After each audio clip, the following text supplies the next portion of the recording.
Hello students, good morning. बेटा आज हम ग्रामर बुक करेंगे। ग्रामर बुक का लेसन नंबर 4 अभी हम नहीं करेंगे, इसको हम थोड़े दिन के लिए ब्रेक करेंगे। अब आज हम करेंगे लेसन नंबर 5। क्या है ये? Lesson number 5। 4 को हम लेंगे सेकंड सेम में।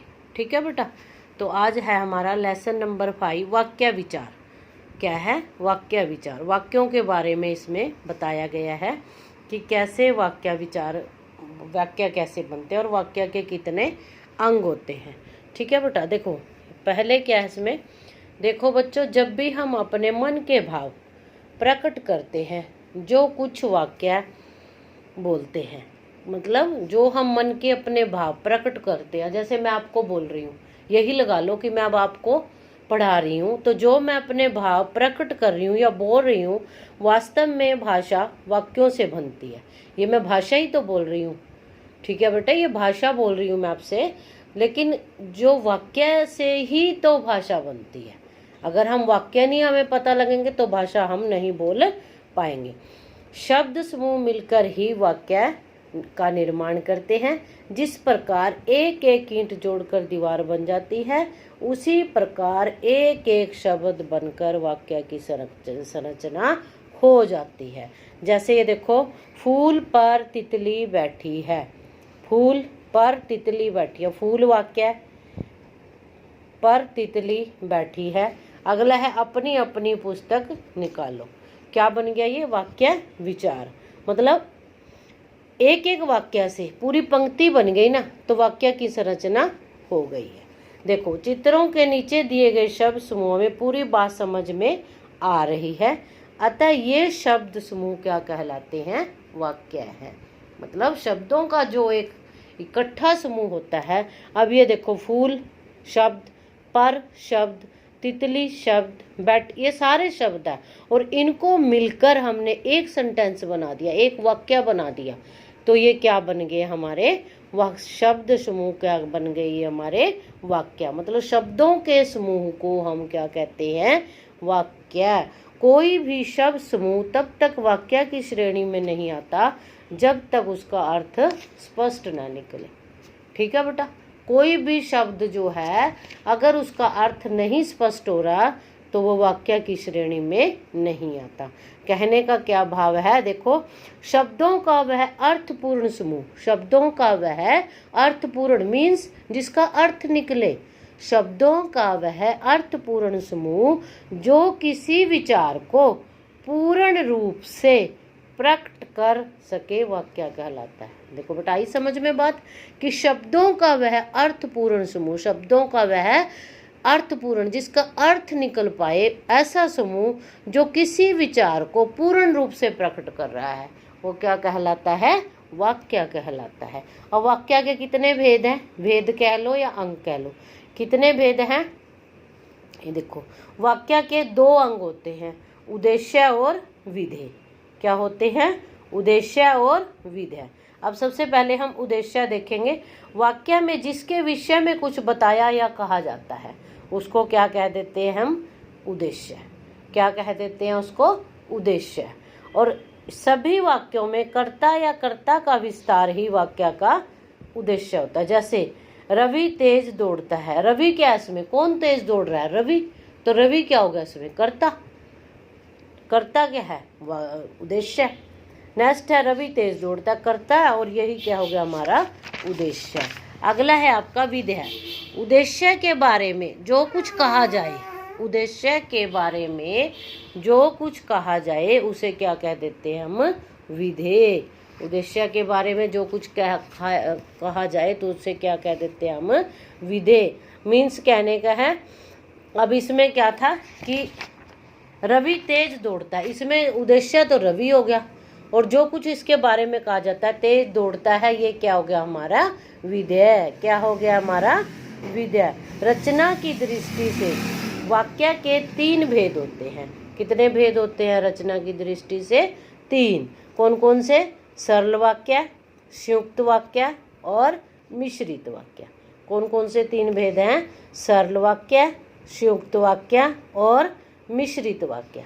अब ये देखो, पहले सरल। सरल मीन्स साधारण। सरल मीन्स साधारण, और साधारण का क्या अर्थ होता है? जिसका अर्थ मतलब धीरे से आसानी से समझ में आ जाए। जिस वाक्य का अर्थ धीरे से या आसानी से समझ में आ जाते, उसमें कोई भी जोड़ या जटिलता नहीं होती, उसे क्या कह देते हैं हम? क्या कह देते हैं हम? सरल वाक्य।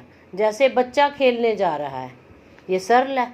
छात्र पढ़ रहे हैं, ये भी सरल है। अब इसमें छात्र क्या है? उद्देश्य, और पढ़ रहे हैं विधेय। ठीक है बेटा। रेस्ट है हमारे संयुक्त वाक्य।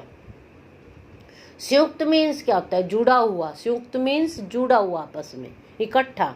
ऐसा वाक्य जिसमें दो उपवाक्य जुड़े हों। क्या है इसमें? ऐसा वाक्य जिसमें दो उपवाक्य जुड़े हों पर दोनों उपवाक्य स्वतंत्र हों।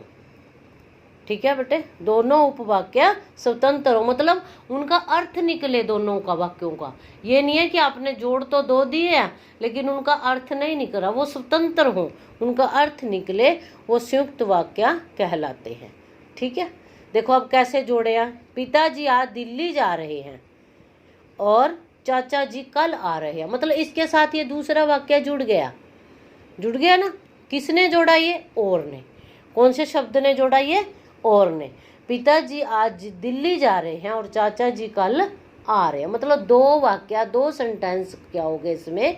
जुड़ गए हैं आपस में, तो इस सेंटेंस को क्या नाम दिया जाता है?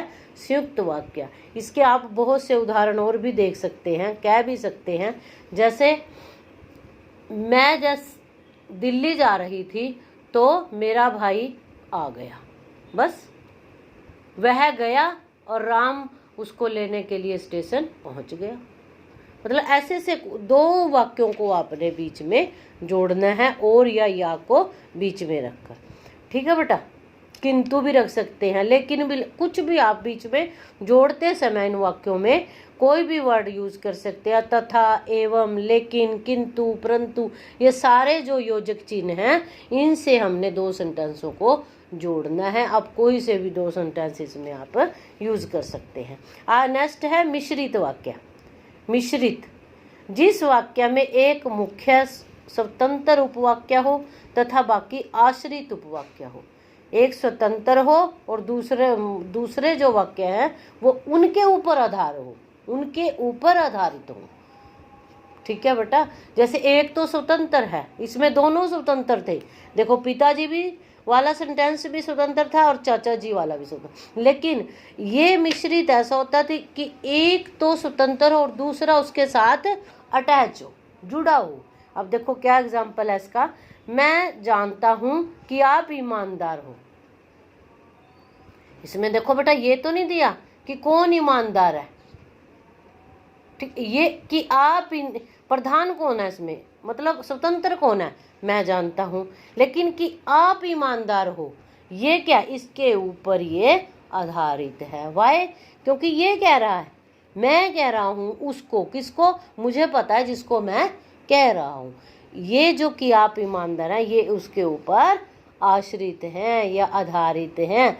तो ऐसे वाक्यों को क्या कहा जाता है? मिश्रित वाक्य। क्या कहा जाता है? मिश्रित वाक्य। नेक्स्ट है, हमने घोड़ा खरीदा। ये तो प्रधान हो गया, मेन हो गया, ये तो स्वतंत्र हो गया।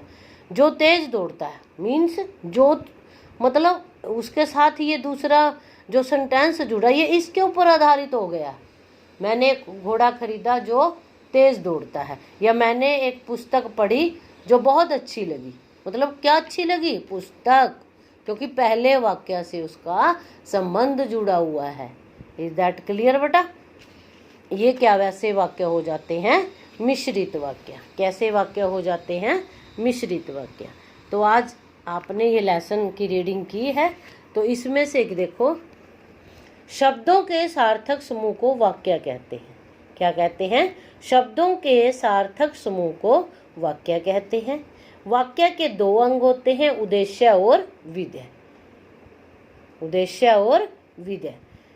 रचना की दृष्टि से वाक्य तीन प्रकार के होते हैं, सरल वाक्य, संयुक्त वाक्य और मिश्रित वाक्य। ये मैंने अभी आपको एग्जाम्पल दिए हैं। तो आपने ये तीनों के तीनों क्वेश्चन 1 2 3, अब ये 3 ही क्वेश्चन है, इसके तीनों के आंसर यहाँ छिपे हैं। ये 3 क्वेश्चन आपके और 3 के ही आंसर ये हैं। आपने क्या करना है, इन तीनों ही क्वेश्चनों को उदाहरण सहित, उदाहरण आप बुक में से भी देख सकते हैं या जैसे मैंने अपने आप ही उदाहरण बनाए हैं तो आप खुद भी उदाहरण बना सकते हो। तो आपने क्या करना है, तीनों के तीनों आंसर आपने अपनी नोटबुक पर अच्छे से नीट एंड क्लीन राइटिंग में लिखने हैं। ठीक है बेटा, ओके, थैंक यू।